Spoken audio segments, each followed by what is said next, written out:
What was the legal process of Barry Bonds' perjury case? What was the legal process of Barry Bonds' perjury case? This story begins in 2003 when Barry Bonds testified before a grand jury. He denied knowingly using performance-enhancing drugs. This testimony led to serious legal trouble for him. In 2007, he was indicted on 10 counts of perjury and 1 count of obstruction of justice. The government claimed he lied about steroid use and his relationship with his trainer, Greg Anderson. The trial took place in the United States District Court for the Northern District of California. It started on March 21, 2011. Bonds had a large defense team, while the prosecution was led by federal assistant United States attorneys. The case included testimony from former players linked to steroid use and Bonds' former trainer. One major challenge for the prosecution was getting laboratory test results from the Bay Area Laboratory Cooperative. This company was involved in distributing steroids.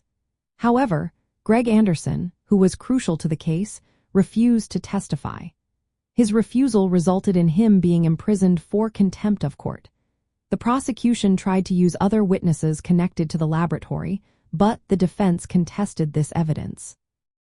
During the trial, the jury found Bonds guilty of obstruction of justice. This meant they believed he deliberately misled the grand jury. However, they could not reach a unanimous decision on the perjury charges. This led the judge to declare a mistrial on those counts. Bonds appealed his obstruction conviction. In 2013, an appellate panel upheld that conviction, stating that even misleading statements could be seen as obstruction.